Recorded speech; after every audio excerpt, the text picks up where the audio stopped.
Assalamualaikum warahmatullahi wabarakatuh. Sahabat sehat, jumpa lagi dengan saya Bang Eki, dan kali ini saya akan membahas sesuatu yang sangat menarik dan ini merupakan investasi kesehatan yang sangat berharga. Kita akan bicara tentang mata. Dan untuk membicarakan ini nanti akan ditemani oleh salah seorang spesialis mata dari Rumah Sakit Tengku Raffiansyah, Ibu Kak Hermasari. Dan tetaplah bersama saya di Siak Sehat, Hidup Sehat, Kebahagiaan Kita Semua.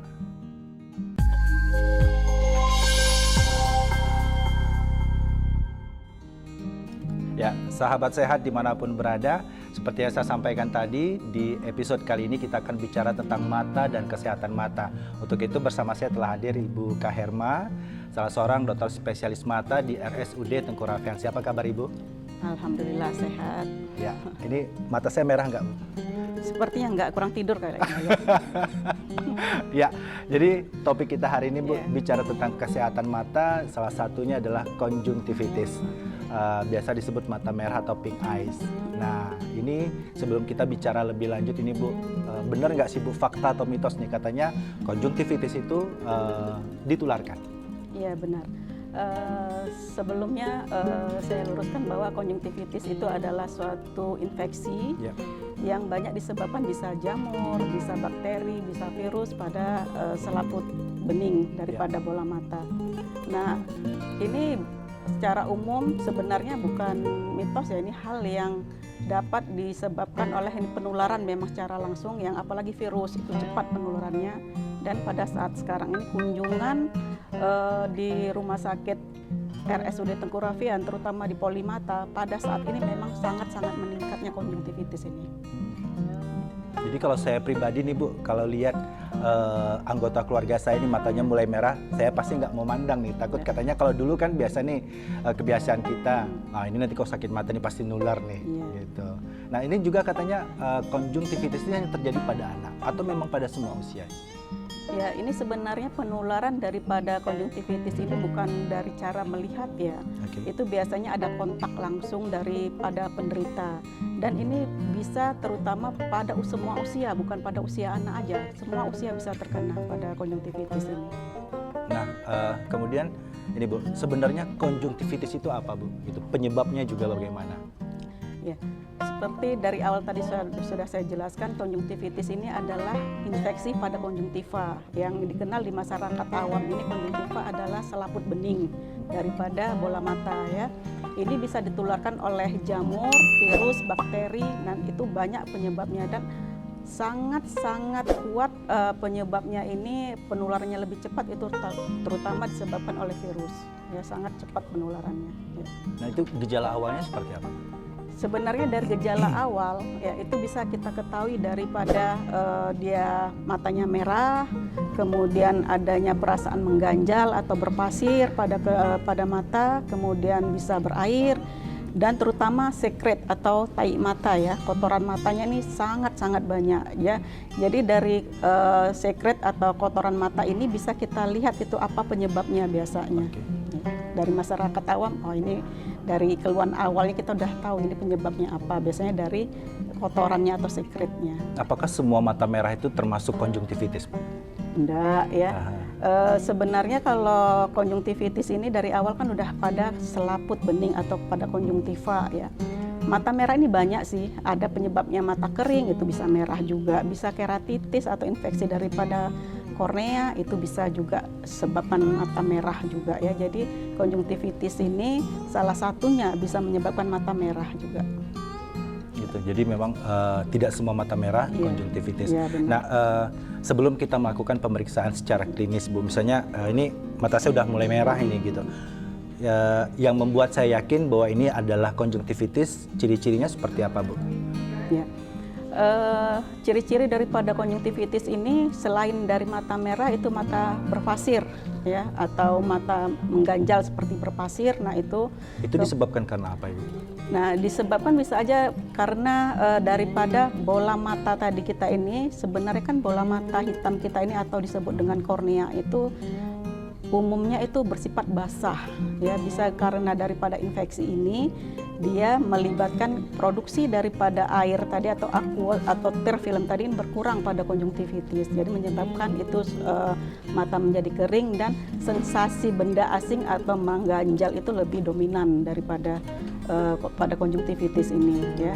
Kemudian selain itu juga bisa sekret atau mata mempunyai kotoran ya. Nah ini atau belekan, dibilang bahasa awamnya belekan, itu sering kita jumpai pada konjungtivitis ini. Itu yang membedakan daripada mata merah lainnya. Itu nanti apakah menyebabkan inflamasi gitu atau pembengkakan gitu? Ya, jadi kalau konjungtivitis udah konjungtivitis udah ada is, ya berarti ada peradangan daripada konjungtiva ya. Jadi kalau peradangan daripada konjungtiva ini ya bisa menyebabkan bengkak daripada kelopak mata atau udem daripada kelopak mata, itu bisa ditimbulkan daripada konjungtivitis ini. Nah ini untuk konjungtivitis sendiri itu apakah ada tingkatan-tingkatannya Ibu? Ya, sebenarnya kalau di medis itu berdasarkan tingkatannya, itu misalnya ada yang akut atau yang kronis. Ya kalau akut itu biasanya masa inkubasinya 0 sampai 14 hari, itu fase-fase kuatnya atau fase-fase akutnya itu ya. Dan keluhan-keluhan fase akut ini pun lebih dominan dikeluhkan dari si penderita dibandingkan fase kronisnya. Oh, gitu. Nah efeknya Bu kalau misalnya tidak ditangani dengan benar, karena kan kebiasaan masyarakat kita nih seperti ini nih, mata perih atau mata mulai merah, udah nanti beli obat tetes mata aja deh di apotek gitu, udah ditetesin, nanti kan 2-3 hari mungkin baik lagi, tapi akan kembali lagi karena kan tidak tuntas gitu. Ini seperti apa? Ya biasanya kalau konjungtivitis ini tingkat kesembuhannya itu bisa disebabkan kausanya. Kalau dia virus biasanya cell limited ya, bisa sembuh dengan sendirinya dengan kekuatan antibodinya atau kekuatan tubuhnya. Tapi biasanya kalau bakteri, atau jamur, itu harus tindak lanjut dengan pengobatan biasanya. Oke. Nah ini kan tadi Ibu mengatakan konjungtivitis ini juga bisa disebabkan oleh virus atau bakteri. Dalam kondisi tubuh kita seperti apa nih Bu? Serangan virus bakteri yang menyebabkan konjungtivitis ini bisa terjadi? Biasanya kalau serangan bakteri, jamur ataupun virus ini sama-sama dengan dasarnya daripada kebersihan daripada bola mata kita sendiri, kebersihan daripada bola mata, kemudian daripada imun kita juga sangat berpengaruh untuk daripada terjadinya konjungtivitis ini. Oke, katanya dari autoimun juga bisa ini ya Bu ya? Bisa. Itu gimana gejalanya? Ya biasanya kalau autoimun yang lebih sering terkena itu karena faktor-faktor viral ya. Begitu imun kita menurun, virus langsung gampang masuk ke bola mata, itu menyebabkan suatu keadaan yang inflamasi. Bisa aja konjungtivitis, bisa aja daripada keratitis atau penyakit-penyakit mata merah lainnya. Oke. Nah ini mata ini juga biasanya berkaitan dengan kebiasaan kita nih bukan? Kadang kita suka menggosok mata. Ini juga bisa menjadi penyebabkah gitu? Kalau biasanya menggosok atau itu iritasi ya, iritasi daripada bola mata. Nah kalau seandainya kalau dengan adanya iritasi tadi, tergantung daripada ini tadi gosokan. Kadang-kadang tangan kita tingkat kebersihannya kurang ya, atau sapu tangan tingkat kebersihannya juga kurang, itu bisa menyebabkan salah satu media untuk terjadinya infeksi daripada konjungtivitis ini. Nah kalau misalnya alergi atau alergen gitu penyebab dari luar bisa nggak Bu? Bisa ya. Jadi kalau alergi ini kan biasanya autoimun ya, hipersensitif tingkat tipe 4 ya, itu bisa juga konjungtivitis alergi ya. Jadi konjungtivitis alergi ini biasanya karena dia berhubungan dengan autoimun, paling banyak ini pada usia anak biasanya. Nah itu biasanya penanganannya seperti apa nih kalau yang pada usia anak gitu? Karena kan mereka rentan ini kan. Iya. Jadi kalau konjungtivitis ini pada usia anak yang penyebabnya alergi, itu penyebabnya harus kita hindari, karena sebagaimana kita ketahui alergi ini tidak bisa sembuh ya. Yang bisa dia itu tenang. Jadi apabila faktor alergennya tersentuh, dia akan relapse kembali. Jadi menghindari daripada faktor alergennya itu aja. Oke. Kalau misalnya ada kaitan dengan iritatif atau kimia gitu gimana gitu? Ya. Kalau daripada konjungtivitis yang disebabkan oleh iritasi kimia, biasanya pada awal kita terkena atau tersentuh dari bahan-bahan kimia, yang perlu kita tindak lanjuti pertama di kalangan awam itu cuci mata kita minimal dengan cairan yang mengalir atau air yang mengalir minimal 2 liter. Itu harus dicuci dulu. Minimal 2 liter Iya. dengan air mengalir. Iya, Oke. itu untuk mencegah daripada konjungtivitis atau iritasi daripada bola mata tadi. Jadi setelah itu baru kita bawa ke vaskes. Ya, seperti itu. Oke, Bu. Ini dari tingkat keparahan tentang konjungtivitis ini. Jika tidak ditangani dengan baik, efek buruknya apakah bisa mengalami kebutaan atau gimana, Bu? Ya, sebenarnya kalau salah satu media untuk penglihatan kita kan itu salah satunya kornea, ya. Kalau seandainya konjungtivitis hanya berkisar di daerah konjungtiva itu tidak. Tapi hal ini kita tidak harus kita yakini bahwa di sekeliling daripada bola mata kita itu ada yang media refraktif atau media kita untuk melihat, salah satunya kornea. Nah, konjungtivitis yang tidak tertangani dengan sempurna atau dengan baik itu bisa penularannya ke kornea, yang dari konjungtivitis jatuh ke keratitis. Nah, ini yang akan mengganggu penglihatan nantinya. Oke. Nah, itu. Nah, ini dari kegiatan praktek spesialis mata yang Ibu lakukan, seberapa banyak sih Bu pasien kita yang mengeluhkan konjungtivitis ini dan rata-rata penyebabnya apa? Ya, pada saat ini mulai di bulan Mei sampai Juli sekarang ini prevalensi datangnya penderita ke polimata dengan diagnosa konjungtivitis itu sangat meningkat, terutama di bulan Juli ini. Jadi faktor pencetusnya atau faktor utamanya karena pada satu keluarga itu ada salah satu keluarganya yang menderita konjungtivitis. Nah, itu tadi karena tidak pengobatan yang adekuat dengan tidak menjaga daripada kebersihan yang bola mata ataupun tangan yang telah tersentuh, ini penularannya cepat. Jadi peningkatannya itu makin banyak. Jadi kunjungannya itu bukan dari satu keluarga, itu bukan hanya satu orang, bahkan satu keluarga mereka itu kemarin gitu. Jadi penularannya sangat cepat. Karena itu tadi adanya kontak sama penderita yang misalnya ibunya anaknya kena, ibunya memberi pengobatan, tidak mencuci tangan dengan baik, memegang mata, nah itu pasti terjadi penularan. Ya, itu. Jadi rata-rata memang dari kontak langsung. Iya, kontak langsung dengan penderita. Nah, ini hal-hal yang semacam ini kan sebenarnya perlu mendapatkan edukasi. Iya. Ketika pasien datang berobat, dilihat juga prevalensinya juga cukup tinggi dan yang terkena juga berada dalam satu lingkungan. Ini edukasi yang diberikan seperti apa ini? Edukasi yang harus kita berikan seperti sering saya menyatakan dengan pasien-pasien yang datang ke poli itu, terutama kebersihan tangan, ya, mencuci tangan.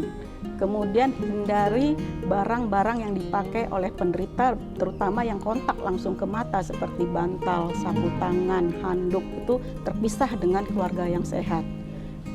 Ketiga, membiasakan menyapu matanya itu, ya, mengelap matanya itu dengan satu tisu satu mata. Jadi setelah dilap matanya, buang tisunya ke tempat yang telah disiapkan. Jadi nggak ada cerita buat hemat tisu ya, Bu, ya? Ya, jadi setelah itu cuci tangan itu.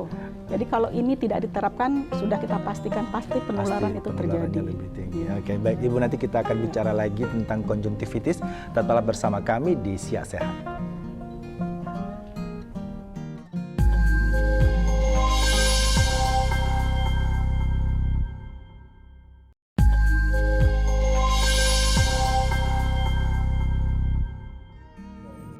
Ya, sahabat sehat, masih di program Siak Sehat hidup sehat, kebahagiaan kita bersama. Dan masih bersama Dr. K. Hermasari, spesialis mata dari RSUD Tengku Raffiansyah.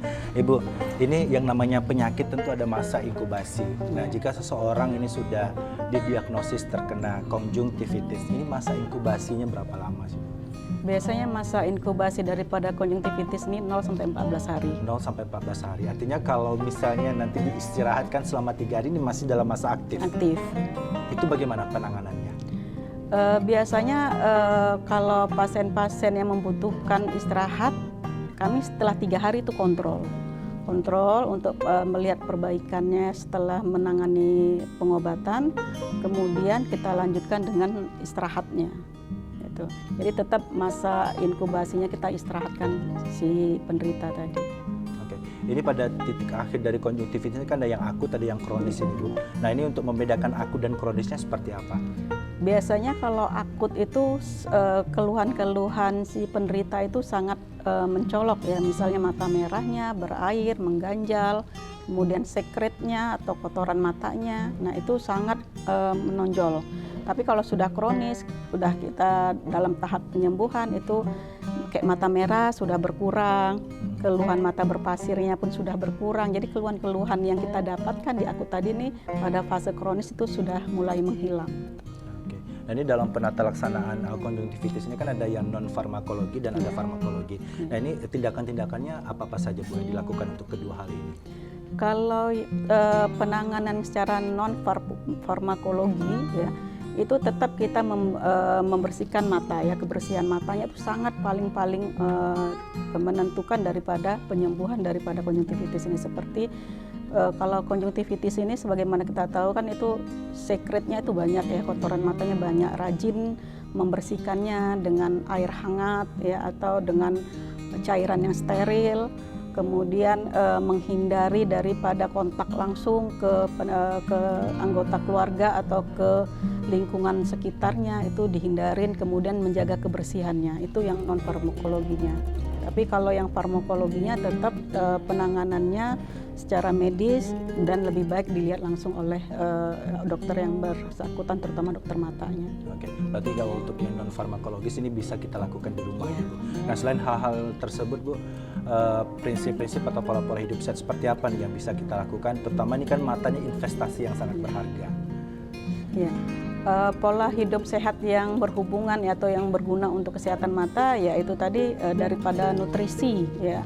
Nutrisi baik itu daripada vitaminnya, kemudian daripada sumber-sumber yang menjaga kesehatan matanya ya, atau ini yang bisa kita dapat dari buah-buahan, sayur-sayuran yang berwarna ya. Kemudian tetap jaga pola hidup sehat dengan kebersihan ya, kebersihan terutama kebersihan mata itu sangat kita sarankan kepada masyarakat ya, untuk menjaga mata tadi ini. Oke.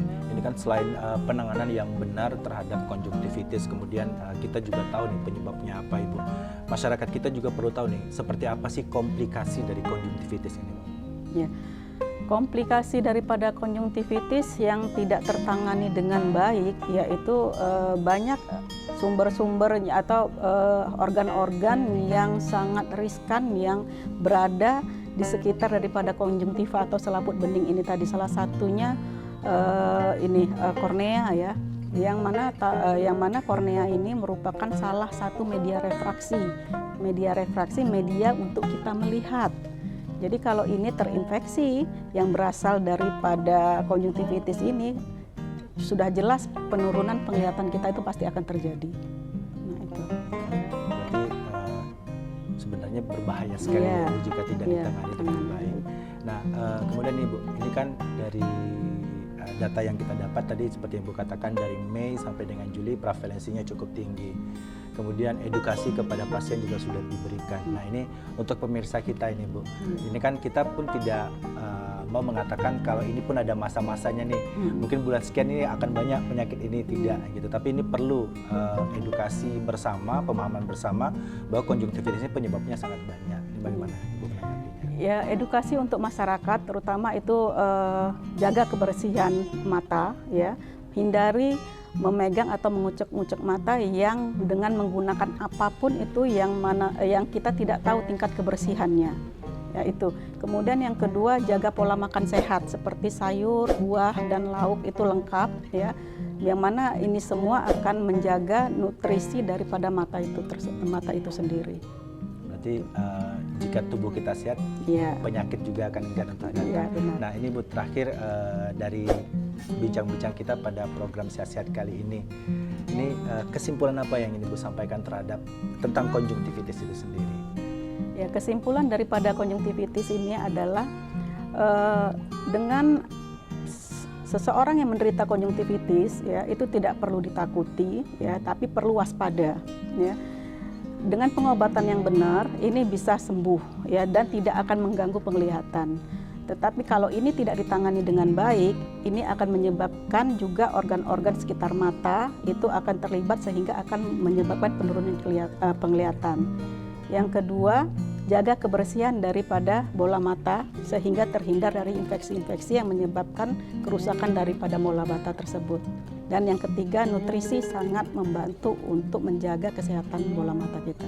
Baik, pemirsa, ini tadi yang perlu digarisbawahi bahwasanya konjungtivitis ini bisa ditularkan. Kemudian juga kita harus menjaga kesehatan mata karena mata adalah investasi yang berharga. Terima kasih Bu Dr. Kaherma, spesialis mata dari RSUD Tengku Raffiansyah telah bersama kami di program Sihat Sehat, dan nantikan program Sihat Sehat di episode berikutnya dengan tema-tema yang menarik lainnya, tentu saja tentang kesehatan. Saya Bang Eki atas nama seluruh kerabat kerja yang bertugas mengucapkan terima kasih atas kebersamaan Anda. Sihat Sehat, hidup sehat, kebahagiaan kita bersama. Billahi taufiq wal hidayah. Wassalamualaikum warahmatullahi wabarakatuh.